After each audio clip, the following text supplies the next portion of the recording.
చదువు క్రీడలు రైలు పట్టాల వంటివి.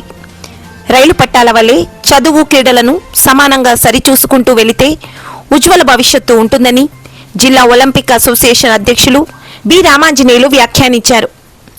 బుధవారం కర్నూలు నగరంలోని శ్రీనగర్ కాలనీలో ఉన్న శ్రీ చైతన్య స్కూల్ క్రీడా దినోత్సవం సందర్భంగా ఆయన ముఖ్య అతిథిగా పాల్గొని మాట్లాడారు. క్రీడల్లో స్పోర్ట్స్ కోటా కింద ప్రభుత్వం 3% రిజర్వేషన్ క్రీడాకారులకు కేటాయించడం అభినందనీయమన్నారు. ఇటువంటి స్పోర్ట్స్ కోటాను అందుకునేందుకు విద్యార్థులు చిన్నతనం నుండే క్రీడల్లో సాధన చేసి విద్యా ఉద్యోగ అవకాశాలను పొందేందుకు ప్రయత్నించాలని ఆయన విద్యార్థులను కోరారు. చాలా కార్పొరేట్ స్కూళ్లలో క్రీడా మైదానాలు తక్కువగా ఉంటాయి. అయినా ఇష్టంతో సాధన చేసి ముందుకు పోవాల్సిన అవసరం ఎంతైనా ఉందన్నారు. అనంతరం క్రీడల్లో గెలుపొందిన విజేతలకు ప్రతిభా సర్టిఫికెట్లను అందజేసి వారిని అభినందించారు. ఈ సందర్భంగా ఏర్పాటు చేసిన కార్యక్రమంలో స్కూల్ ప్రిన్సిపల్ సుహాసిని, ప్రాంతీయ పర్యవేక్షకులు రామాంజనేయులు, కోఆర్డినేటర్ నాగేశ్వరరావు, విద్యాసంస్థ డీన్తో పాటు పీఈటీ డేవిడ్ తదితరులు పాల్గొన్నారు. అంతకుముందు విద్యార్థులు చేసిన క్రీడా విన్యాసాలు పలువురిని ఆకట్టుకున్నాయి. కేంద్ర ప్రభుత్వం దానికి ధ్యాన్ చంద్ హాకీ లెజెండ్ అని పేరు పెట్టడంతో కేంద్ర ప్రభుత్వం ఆయన ఆటను చూసి ఆయన బర్త్డే ఆగస్టు 29 కాబట్టి 29న నేషనల్ స్పోర్ట్స్ డే ప్రకటించినారు.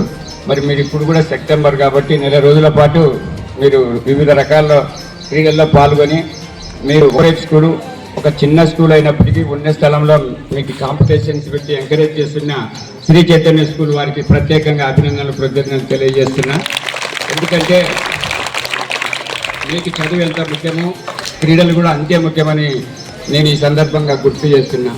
ఆరోగ్యం అంటే ఎలాగొస్తుందంటే స్టెప్ అవుట్ అండ్ ప్లే. మీరు ఎప్పుడైతే పరిగెత్తి ఆడతారో మీరు పరిగెత్తి ఆడినప్పుడు బ్లడ్ సర్క్యులేషన్ ఫాస్ట్గా ఉంటుంది, రెస్పిరేటరీ సిస్టమ్ బాగుంటుంది, మీ ఐక్యూ కూడా బాగా డెవలప్ అవుతుంది. అప్పుడే మీరు బాగా చదువుకోగలుగుతారు. అందుకోసం ప్రతి స్కూల్లో కనీసం ఒక గంట బిఫోర్ స్కూల్ కానీ ఆఫ్టర్ స్కూల్ కానీ మీరు ఆడగలిగితే అందులో వచ్చేటువంటి అవకాశాలు చాలా ఎక్కువ ఉంటుంది. మన ప్రభుత్వం హారిజంటల్ రిజర్వేషన్ అని 3% రిజర్వేషన్ ఇచ్చినారు. దానికి ఎంసెట్కి వస్తుంది, నీట్కి వస్తుంది. తర్వాత విద్యా ఉద్యోగాలకు సంబంధించినటువంటి అవకాశాలను కూడా వినియోగించుకోవచ్చు. ఎందుకంటే చదువుతో పాటు దాన్ని వినియోగించుకునే వాళ్ళు చాలామంది ఎంబీబీఎస్ ఇంజనీర్లు, పోలీస్ డిపార్ట్మెంట్లో అయిన వాళ్ళు ఉన్నారు. మీకు కూడా ఒక 100 మందిలో ఒకరికైనా అవకాశాలు వచ్చాయి. ఏమీ రాకపోయినా ఆరోగ్యం కోసం ఆటలు అనేది చాలా అవసరం. కాబట్టి అటువంటి ఆటలు ఆడిపించడానికి శ్రీ చైతన్య స్కూల్ ముందుకు వచ్చి మీకు ఒక స్పోర్ట్స్ డే పెట్టినందుకు చాలా సంతోషం.